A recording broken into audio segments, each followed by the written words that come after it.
Welcome to concept computer engineering channel. आज हम cover करेंगे कंप्यूटर मेमोरीज, जिसके अंदर हम देखेंगे प्राइमरी मेमोरी, सेकेंडरी मेमोरी, जिसके अंतर्गत हम कवर करेंगे रजिस्टर्स क्या होते हैं, कैश मेमोरी क्या है, random access memory, read only memory, programmable read only memory, EPROM and EPROM. सबसे पहले स्टार्ट करते हैं व्हाट इज़ मेमोरी। तो मेमोरी जो भी हमारा एक कोई भी डेटा रहता है या इंस्ट्रक्शंस रहते हैं, उसको स्टोर करने का जो मीडियम रहता है उसको हम मेमोरी बोलते हैं। और ये ब्रॉडली दो तरह की होती है। पहली है प्राइमरी मेमोरी, जिसको हम बोल सकते हैं प्राइमरी स्टोरेज या मेन मेमोरी या फिर कोर मेमोरी, इनमें से किसी भी एक नाम से इसको जाना जा सकता है। इस मेमोरी की खासियत ये होती है कि ये इमीडिएट प्रोसेसिंग के लिए जो हमारे इंस्ट्रक्शंस रहते हैं या इन्फॉर्मेशन रहती है या डेटा रहता है या प्रोग्राम्स रहते हैं, उनको स्टोर करने का काम करती है ये मेमोरी। ये में जो मेमोरी रहती है वो इसके अंदर कैपेबिलिटीज़ रहती है कि वो स्टोर कर सके इनपुट डेटा, जो भी हमारा हम प्रोसेसिंग के लिए इनपुट दे रहे हैं, statement from currently undergoing processing. अगर हमारे कंप्यूटर के अंदर प्रोसेसर के अंदर कोई भी प्रोसेस चल रही है तो उसका इंटरमीडिएट अगर कोई डेटा रहता है उसको भी ये बीच में स्टोर करता है, और साथ में जो भी हमारा रिजल्टेंट डेटा रहता है या फिर जो हमारा आउटपुट रहता है उसको भी ये स्टोर करता है।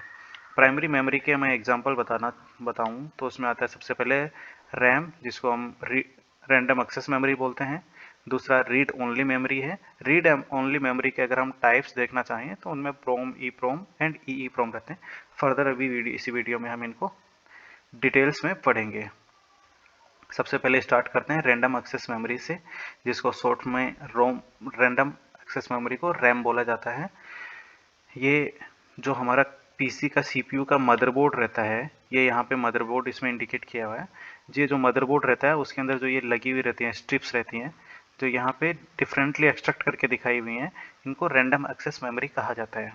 ये हमारे जो भी मदरबोर्ड रहता है उसके ऊपर माउंटेड रहती हैं। इनको एक्सट्रैक्ट किया जा सकता है और दूसरा भी लगाया जा सकता है। ये मतलब push mount button, fit button से माउंटेड रहती हैं। जो रैंडम एक्सेस मेमोरी है वो हमारा दोनों काम कर सकती है। ये रीड भी कर सकती है, डेटा को रीड करने के लिए, और उसमें डेटा राइट करने के लिए भी यूज होती है। जो रैंडम एक्सेस मेमोरी है वो हमारी वोलेटाइल मेमोरी होती है। वोलेटाइल मेमोरी से मतलब ये होता है कि अगर हमने इसका कंप्यूटर का पावर सप्लाई बंद कर दिया है तो उसके बाद में हमारा जो भी उसमें डेटा स्टोरेज था वो डेटा डिलीट हो जाएगा या फिर अनअसेसिबल हो जाएगा या इरेज हो जाएगा। इसलिए इसको रैंडम एक्सेस मेमोरी बोला जाता है और ये वोलेटाइल इन नेचर होती है। अभी नेक्स्ट कवर करते हैं हम रीड ओनली मेमोरी। जैसे हमने पढ़ा था कि रैंडम एक्सेस मेमोरी होती है वो वोलेटाइल मेमोरी है। इसके एग्जैक्टली अपोजिट में जो भी हमारा रीड ओनली मेमोरी है वो इंडिकेट करती है कि ये only read operations carry out कर सकती है और ये नॉन वोलेटाइल मेमोरी होती है। इसको हम यूज करते हैं किसी भी इंफॉर्मेशन को उस कंप्यूटर के स्टोरेज के अंदर रिटेन करने के लिए। अगर हमने किसी पीसी का पावर ऑफ भी कर दिया जाए उसके बाद में भी वो डेटा उसके अंदर स्टोर्ड रहे, ऐसे प्रोग्राम्स या फिर ऐसी इंस्ट्रक्शंस या ऐसी इंफॉर्मेशन या ऐसे डेटा को स्टोर करने के लिए हम रीड ओनली मेमोरी का यूज करते हैं। इसकी जो स्टोरेज कैपेसिटी होती है वो रैंडम एक्सेस मेमोरी की बजाय काफ़ी ज़्यादा होती है, लार्ज क्वांटिटी में होती है। जो ये रीड ओनली मेमोरी रहती है वो ओनली रीड ऑपरेशन को कैरी आउट कर सकती है। हम इसके अंदर दोबारा डेटा नहीं राइट कर सकते। ये ओनली हम इसमें जो भी डेटा हमारा रिटर्न है या जो डेटा स्टोर्ड है या फिर जो डेटा हमने प्रोग्राम किया हुआ है उसको ओनली रीड कर सकते हैं, रीड ऑपरेशन कर सकते हैं, मतलब उसमें पढ़ सकते हैं, उसमें नया डेटा राइट नहीं कर सकते। इसलिए इसको परमानेंट मेमोरी भी कहा जाता है, because even if we have switched off the power supply उसके बाद में भी इसका डेटा इसके अंदर रिटेन रहता है, इसलिए इसको परमानेंट मेमोरी भी कहा जाता है। जो भी इसके अंदर डेटा स्टोर किया जाता है वो बाइनरी फॉर्मेट में स्टोर किया जाता है। बाइनरी फॉर्मेट से हमारा मतलब बाइनरी डिजिट से है, जिसमें कि एक स्टेट को रीड करता है बाइनरी डिजिट, जिसमें किसी स्विच की जैसे मैं कंडीशन बताना चाहूँ तो या तो वो ऑन हो सकता है या फिर वो ऑफ हो सकता है। यही इसी कंडीशन को, जो उसका ऑन कंडीशन है अगर उसको 1 कह दिया जाए और जो ऑफ कंडीशन है उसको 0 कह दिया जाए तो बाइन उसकी स्विच की कंडीशंस को ये ओनली रीड करता है और उसी के बेसिस पे डेटा स्टोर करता है। तो अगर मैं किसी स्विच की कंडीशन ऑन कर दूं तो उसको 1 कंडीशन रीड करेगा, और किसी स्विच की कंडीशन ऑफ कर दूं तो उसको 0 कंडीशन रीड करेगा। तो स्ट्रिंग्स ऑफ 1 एंड 0, बहुत सारे 1 0 0 1 ऐसी जो लंबी स्ट्रिंग्स रहती है उनको ये रीड करता है, उनके फॉर्मेट में ये डेटा स्टोर करता है। और ये जो मेथड रहता है 1 और 0 के रूप में डेटा को रिप्रेजेंट करके स्टोर करने का तरीका, उसको बाइनरी फॉर्मेट कहा जाता है, बिकॉज बाइनरी में केवल 2 ही डिजिट होते हैं, 1 एंड 0। चलो अभी नेक्स्ट चलते हैं। नॉर्मली इसका यूजेज जो रहता है वो किसी भी कंप्यूटर या इलेक्ट्रॉनिक डिवाइस के स्टार्टअप प्रोसेस के लिए किया जाता है। स्टार्टअप प्रोसेस से रिलेशन ये है कि अगर हमारे को कोई कंप्यूटर को स्टार्ट करना है हमें, तो उसमें सबसे पहले हमें उसको बताना पड़ेगा कि उसको ऑपरेटिंग सिस्टम या हमारा जो डोस सिस्टम हो वो कहाँ पे सेव्ड है, हमारी मेमोरी की कौन सी लोकेशन पे सेव्ड है। ये सब डेटा उसको इंडिकेट करने के लिए, प्रोसेसर को इंडिकेट करने के लिए हम रीड ओनली मेमोरी का इस्तेमाल करते हैं, सो दैट कि हमारा जैसे ही स्टार्टअप हो तो वो उस पॉइंट पे इंडिकेट करे और वहाँ से डेटा रीड करना शुरू करे। जो रीड ओनली मेमोरी रहती है उसके हम कंटिन्यू करते हैं आगे। इसके various types of read only memory हो सकते हैं डिपेंडिंग अपॉन द हमारी कौन सी टेक्नोलॉजी का हमने यूज किया हुआ है। सबसे पहला है एम रोम। इसका मतलब होता है मास्क्ड रीड ओनली मेमोरी। ये क्या रहता है कि अगर हमारा कोई भी डेटा हमने 1 और 0 के फॉर्मेट में जैसे हमारा ये स्टोर करते हैं, तो इसमें जब इसको सर्किट को डिज़ाइन किया जाता है या किसी आईसी को या फिर किसी स्टोरेज डिवाइस को उस टाइम पे डिज़ाइन किया जाता है, जो उसके अंदर का सर्किट रहता है उसको परमानेंटली उस डेटा में रीड राइट कर दिया जाता है। मतलब जिस टाइम पे हमारा रीड ओनली मेमोरी का मैन्युफैक्चरिंग हो रहा है या उसका फैब्रिकेशन हो रहा है या जब इसको बनाया जा रहा है, उसी टाइम पे इसके अंदर डेटा फीड कर दिया जाएगा, और जब तक वो ऑपरेशनल रहेगी हमारी रीड ओनली मेमोरी तब तक केवल वही डेटा हमारे को रिप्रेजेंट करेगी। अगर हमें डेटा में कुछ चेंजेस करना है तो हमें उसका सर्किट चेंज करना पड़ेगा, मतलब दूसरी रीड ओनली मेमोरी हमें बनानी पड़ेगी। तो ये हो गया हमारा मास्क रीड ओनली मेमोरी। ये नॉर्मली पहले यूज होता था जब तक कि हमारा ये प्रोग्रामेबल रीड ओनली मेमोरी ई प्रोम और ई प्रोम नहीं आए थे। ये ओल्डर वर्जन है, सबसे पहले का वर्जन है जब हमारी सेमीकंडक्टर डिवाइसेस स्टार्ट हुई थी। इसमें नॉर्मली जो एक सेमीकंडक्टर डिवाइस है ट्रांजिस्टर का यूज किया जाता था, जो कि हमारा स्विचेस की कंडीशंस को सेट करके रखता था। ऑन और ऑफ कंडीशन, वही जो मैं बता रहा था कि on condition is 1 end of condition is 0। Next चलते हैं हमारा प्रोग्रामेबल रीड ओनली मेमोरी, जिसको प्रोम भी बोला जाता है। इसमें क्या किया जाता है, जो भी हमारा एक रीड ओनली मेमोरी लिया जाता है और उसको एक बार इनिशियल में प्रोग्राम कर दिया जाता है। जब उसको एक बार प्रोग्राम कर दिया जाता है उसके बाद में उसमें डेटा कभी भी चेंज नहीं हो सकता। तो ऐसी मेमोरी का इस्तेमाल हम फर्मवेयर के लिए या फिर माइक्रो कोड्स के लिए करते हैं। फर्मवेयर और माइक्रो कोड्स नॉर्मली हमारे रहते हैं जैसे किसी भी डिवाइस को डिज़ाइन किया जाता है। फॉर एग्जांपल मैं देता हूँ आपको एक कीबोर्ड का। तो जो भी कीबोर्ड का फंक्शनिंग है, कीबोर्ड को हमारे पीसी से इंस्ट्रक्शन के लिए जो हमारा कीबोर्ड का अंदर का जो कोड्स हैं वो code programmable read only memory के थ्रू सेव किया जाएगा, because through out the life cycle of the keyboard अब कभी भी इसके कोड्स में हमें चेंजेस की ज़रूरत नहीं पड़ेगी, इसलिए प्रोग्रामेबल रीड ओनली मेमोरी का इस्तेमाल किया जाता है। प्रोग्रामेबल रीड ओनली मेमोरी हमारा मास्ट रीड ओनली मेमोरी का एक रिप्लेसमेंट है, जिसमें हमें जो भी इंपोर्ट करते हैं या किसी से थर्ड पार्टी से, क्योंकि जो पार्टी कीबोर्ड डिज़ाइन कर रही है वही ज़रूरी नहीं है कि रीड ओनली मेमोरी ही डिज़ाइन करे, या फिर जो कंपनी प्रिंटर डिज़ाइन कर रही है वही रीड ओनली मेमोरी डिज़ाइन करे। तो वो जिससे ले रही है तो उसको पहले से कोड देने की ज़रूरत नहीं है कि आप इसका डिज़ाइन कीजिए। वो एक जनरल पर्पज़ का रीड ओनली मेमोरी डिज़ाइन करके देगा, जिसको वन टाइम के लिए प्रोग्राम कर दिया जा सकता है। फॉर एग्जाम्पल हमारा जो वॉशिंग मशीन्स के अंदर रीड ओनली मेमोरी है, that is programmable read only memory, जिसको एक बार वन टाइम प्रोग्राम कर दिया जाता है, उसके बाद में उसको प्रोग्राम को कभी छेड़ा नहीं जाता है। नेक्स्ट चलते हैं erasable programmable read only memory, जिसको शॉर्ट फॉर्म में ई प्रोम भी बोला जाता है। इसमें क्या होता है, जो भी हमारी रीड ओनली मेमोरी रहती है उस रीड ओनली मेमोरी को इरेज भी किया जा सकता है with help of the softwares, और उसको प्रोग्राम भी किया जा सकता है। मतलब उसको बार बार हम प्रोग्राम भी कर सकते हैं और बार बार हम उसको इरेज भी कर सकते हैं। नॉर्मली ऐसी रीड ओनली मेमोरी के लिए हमें स्पेशल लेज़र लाइट की ज़रूरत होती है इसको इरेज करने के लिए। तो ये मेमोरीज हमारी सबसे ज़्यादा माइक्रो कंट्रोलर्स के अंदर रहेंगी, जिसमें इसके अंदर ऐसे कलर का एक चिप रहेगा ब्लैक कलर का, जिसके बहुत सारी पिंस रहेंगी, और सबसे सेंटर में एक ग्लास टाइप का रहेगा और उसके ऊपर एक स्टिकर लगा रहेगा। वो हमारी रहती है ई प्रोम। मतलब अगर उसके अंदर वहाँ पे उस जो स्टिकर लगा हुआ उसको हटा के हम एक स्पेसिफिक लाइट डालते हैं तो वो उसके अंदर का जो भी प्रोग्राम है उसको इरेज कर देगा। ऐसी मेमोरीज को erasable programmable read only memory कहा जाता है। इसका यूजेज नॉर्मली माइक्रो कंट्रोलर्स में किया जाता था, जहाँ पे हम माइक्रो कंट्रोलर्स हमारा माइक्रो प्रोसेसर का एक दूसरा टाइप का डिवाइसेस हैं, जिनको हम नॉर्मली ऑटोमेटिक कंट्रोलर्स के लिए यूज करते हैं, जहाँ पे हमारा पीसीस नहीं लगाना होता, वहाँ जहाँ पे हमें लो लेवल का प्रोग्रामिंग चाहिए होता है, वहाँ पे हम माइक्रो कंट्रोलर्स का यूज़ करते हैं, जो कि एक छोटा प्रोग्राम हम उसमें डाल देते हैं और उसके बेसिस पे वो उस इनपुट्स के हिसाब से आउटपुट्स को कंट्रोल करता रहता है। नेक्स्ट चलते हैं हमारा ई प्रोम।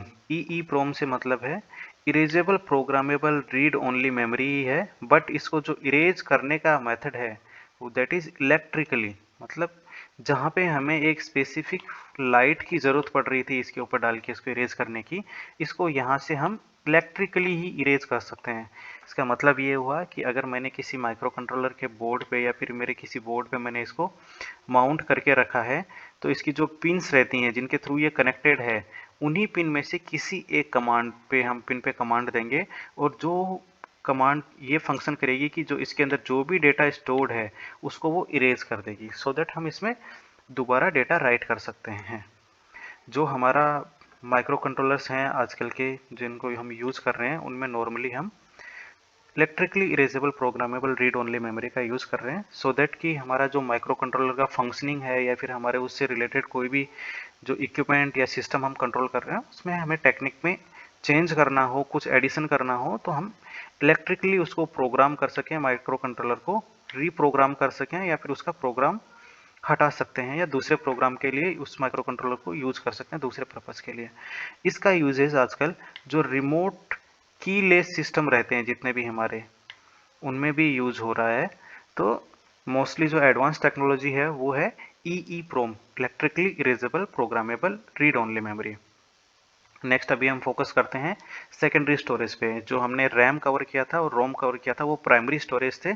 सेकेंडरी स्टोरेज से मतलब हमारा होता है कि वो फिजिकल डिवाइसेस जिनका हम यूजेस करते हैं परमानेंट स्टोरेज के लिए, चाहे वो हमारा डेटा हो या फिर प्रोग्राम्स हों। जो हमारा रैंडम एक्सेस मेमोरी है वो वोलेटाइल इन नेचर है, मतलब उसमें जो भी डेटा पीसी ऑफ करते हुए इरेज हो जाएगा। रीड ओनली मेमोरी रहती है, उसकी जो पर बिट स्टोरेज की कॉस्ट रहती है, बिट से मतलब रहता है हमारा, मैंने आपको बताया था कि बाइनरी डिजिट में रहता है, तो जो हमारा 1 या फिर 0 रहता है उसको बिट कहा जाता है। तो इनकी जो स्टोरेज की कॉस्ट रहती है वो उसमें ज़्यादा रहती है। इस कॉस्ट को डिक्रीज करने के लिए, कॉस्ट इफेक्टिव लाने के लिए सेकेंडरी स्टोरेज जो भी हमारी मेमोरीज रहती हैं उनका यूज़ किया जा सकता है। इनका यूजेस तब भी हो सकता है जब हमारा पीसी कंप्यूटर टर्न ऑफ हो, मतलब बंद हो, तो उस टाइम पे भी हम उसको एक्सेस कर सकते हैं। फॉर एग्जांपल अगर मैं बोलना चाहूँ कि मेरा हार्ड डिस्क का डेटा है तो मैं किसी दूसरे पीसी में डाल के यूज़ कर सकता हूँ, या फिर उसके अंदर तब भी स्टोरेज रह जाएगा। सेकेंडरी मेमोरी है वो हमारी नॉन वोलेटाइल इन नेचर है। अगर हमने उसके अंदर डेटा स्टोर किया है तो वो पीसी बंद होने के बाद में भी उसमें कंटिन्यू रहेगा, और ये बहुत लंबे टाइम तक किसी डेटा को स्टोर करके रख सकते हैं हम इसके अंदर।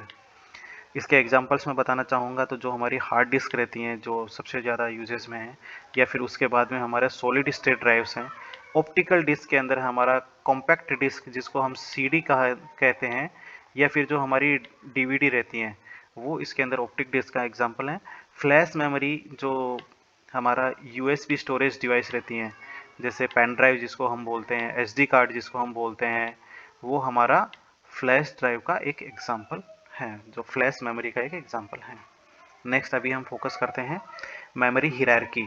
मेमोरी हिरार्की से मतलब ये होता है कि हमने जो भी अभी तक के टाइप की मेमोरीज पढ़ी हैं हमने, उनमें से कौन सी मेमोरी का पर बिट का स्टोरेज का कॉस्ट क्या रहता है, किसकी स्पीड कितनी रहती है, किसका कॉस्ट कितना इफेक्टिव है, तो उसको हमें कहाँ यूज करना चाहिए होता है। और वो कंप्यूटर के जो सीपीयू रहता है, सेंट्रल प्रोसेसिंग यूनिट, जो कि हमारा प्रोसेसर रहता है, उस प्रोसेसर से कौन सी कितनी दूरी पे इंस्टॉल्ड रहती है। तो सबसे पहले स्टार्ट करते हैं सबसे नज़दीक से। तो जो भी हमारा सेंट्रल प्रोसेसिंग यूनिट रहता है, जो प्रोसेसर रहता है, उसके अंदर जो स्टोरेज मेमोरी होती है उसको बोला जाता है रजिस्टर्स। रजिस्टर्स रहते हैं वो हमारा लो स्टोरेज कैपेसिटी इनकी बहुत कम रहती है, लेकिन इनकी जो स्पीड रहती है वो ऑलमोस्ट बराबर रहती है हमारी सीपीयू की स्पीड के बराबर, सो दैट वो सीपीयू के साथ में डेटा ट्रांसफर कर सके। जो हमारा प्रोसेसर रहता है ये प्रोसेसर के सबसे नज़दीक में रहता है। किसी भी प्रोसेस में जाने से पहले डेटा स्टोरेज जो हमारा रजिस्टर रहता है उससे सीपीयू में जाता है। सीपीयू से जो प्रोसेसर से डेटा है वो स्टोरेज में जो हमारा रजिस्टर्स रहते हैं उसके अंदर आता है। रजिस्टर्स के बाद में उससे थोड़ी ज़्यादा कैपेसिटी बढ़ रही है, और यहाँ पे स्पीड है वो डिक्रीज हो रही है। थोड़ी कम स्पीड का जो मेमोरी रहती है वो कैश मेमोरी रहती है, वो रजिस्टर्स की बजाय ज़्यादा रहती है, लेकिन उतनी ज़्यादा भी नहीं रहती है। रजिस्टर्स की मैं बताऊं एक एग्जांपल के लिए, तो जो हमारी मेमोरी रहती है वो रजिस्टर रहते हैं 32 बिट के, 64 केबी के, मतलब जो भी हमारा सीपीयू का डिज़ाइन है 64 केबी का डिज़ाइन है हमारा, या 32 का डिज़ाइन है, तो उसके हिसाब से उसमें रजिस्टर्स रहते हैं साथ में। कैश मेमोरी हमारा 2 GB, 4 GB, 6 GB, 8 GB तक के कैश मेमोरी आजकल हम मेंटेन करने लगते हैं। जो रजिस्टर्स की कॉस्ट होती है वो सबसे ज़्यादा होती है। एक्सेस टाइम इसमें सबसे कम लगता है, बिकॉज इनकी स्पीड सबसे ज़्यादा होती है। उसके बाद में हमारा मैन मेमोरी आता है। मैन मेमोरी में अगर मैं बोलूँ तो हमारा रैंडम एक्सेस मेमोरी है, रीड ओनली मेमोरी है। इनकी जो स्पीड रहती है वो कैश मेमोरी से कम रहती है। पर बिट स्टोरेज की कॉस्ट रहती है वो भी कम रहती है, और इनका जो एक्सेस टाइम है वो ज़्यादा रहता है, बिकॉज स्पीड कम है इसलिए। और इनकी हम जो स्टोरेज कैपेसिटी है वो कैपेसिटी बढ़ती जाती है। यहाँ पे आपको दो एरो दिख रहेंगे, first on left side and another on right side. जो फर्स्ट ऑन लेफ्ट साइड आपको दिख रहा है वो दिख रहा है आपका जो एक्सेस टाइम रहता है। मतलब अगर मेरे को किसी सीपीयू में 1 बिट का डेटा लेना है, तो उस डेटा को लेने के लिए सबसे कम टाइम किस में लगेगा और सबसे ज़्यादा टाइम किस में लगेगा, वो रहता है हमारा एक्सेस टाइम। उसको उसमें सीपीयू तक लाने में मेमोरी से सबसे कम टाइम लगेगा हमारा रजिस्टर्स में, उससे ज़्यादा टाइम इनमें लगता जाएगा, और सबसे ज़्यादा मैग्नेटिक टैप और ऑप्टिकल डिस्क इनमें लगेगा।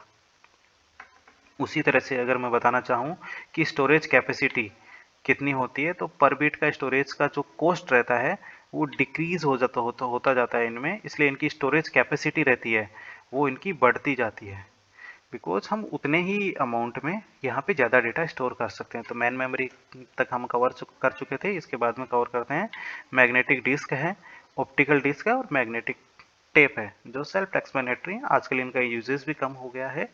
जो भी हमारा एसएसडी और हार्ड डिस्क का नॉर्मली यूजेस ज़्यादा होता है। नेक्स्ट अभी हम समराइज करते हैं। आज हमने पढ़ा कि मेमोरी क्या होती है, मेमोरी कितने तरह की होती है। तो उसमें दो तरह की होती है, primary memory and secondary memory. Primary memory को हमने फर्दर देखा कि वो होती है दो तरह की, जिसमें रैम है और रोम है। रोम में भी हमने फर्दर देखा था कि एम रोम क्या होता है, पी रोम क्या होता है, ई पी रोम क्या होता है, और ई पी रोम क्या होता है। ये हमने रोम के बारे में पढ़ लिया यहाँ पे। उसके बाद में हमने पढ़ा था सेकेंडरी मेमोरी के बारे में, सेकेंडरी मेमोरी का पर्पस क्या है, और उसके अंदर हमने पढ़ा था hard disk, CD, DVD, floppy disk भी हमारा एक स्टोरेज मीडियम है जो पहले यूज होता था। आज के दिन इसका स्टोरेज का बहुत कम यूज हो गया है। नॉर्मली आज के दिन फ्लैश ड्राइव्स इसकी जगह यूज होती हैं, जिनको हम बोल सकते हैं कि हमारी जो पेन ड्राइव्स हो गए या फिर मेमोरी स्टोरेज डिवाइसेस, जो एसडी कार्ड्स हो गए, वो इसकी जगह ज़्यादा यूज़ हो रहे हैं। साथ में एसएसडी का भी काफ़ी ज़्यादा यूज़ हो रहा है आजकल। Thank you for watching the video.